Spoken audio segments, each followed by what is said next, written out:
ওই নবীর আদর্শের মধ্যে নখ কাটার নিয়ম আছে, চুল কাটার নিয়ম আছে। আজকে কলিজার যুবকেরা নবীর আদর্শ বাদ দিয়া বেঈমানের পা চাটা গোলাম হইয়া চুল কাটে। আমার নবীর আদর্শ নাই তাদের ভিতরে। ও যুবকেরা, নবীর সুন্নতের মালা গলায় লাগাইও। নবীজির সুন্নতের মালা যদি গলায় লাগাও, আমার নবী তোমাকে ধরে ধরে জান্নাতের মধ্যে নিয়ে যাবে। আর ওই মেসি নেইমারের মতো চুল কাইটা কাইটা তাদের অনুসরণ কইরা সেলুনের মধ্যে গিয়া দাড়ির মধ্যে আঘাত লাগাইয়া আমার নবীর কষ্ট দিতেছ। ওই নবী কিন্তু কবরের মধ্যে জীবিত আছে, নবী কিন্তু কষ্ট পায়, অনেক কষ্ট পাইতেছে।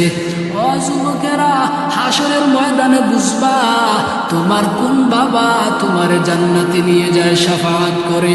ওই নবী ছাড়া আর কেউ নাই, যেই নবী হলেন রাহমাতুল লিল আলামিন।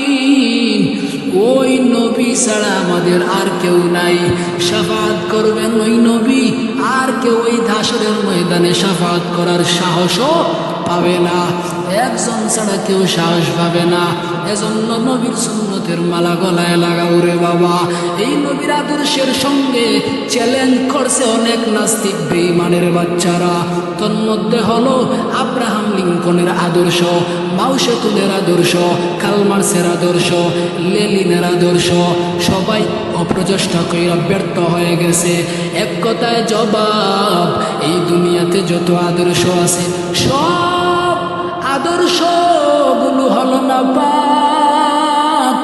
একমাত্র মদিনাওয়ালা নবীজির আদর্শই হলো পাক।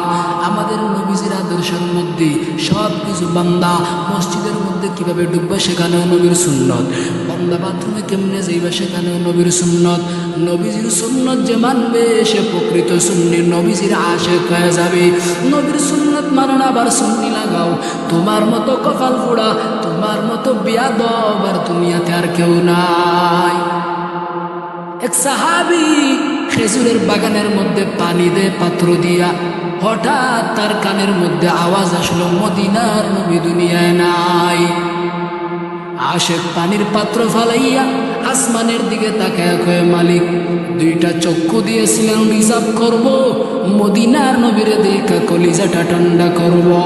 ওই নবী যদি দুনিয়াতে না তাকে আমারে অন্ধ বানাইয়া দাও, কারণ এই দুই চক্ষু দ্বারা আমি মুহাম্মদ নবী ছাড়া কাউকে দেখতে চাই না।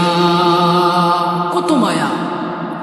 ওগো নবীর উম্মতেরা হয়ে আছে দিশাহারা,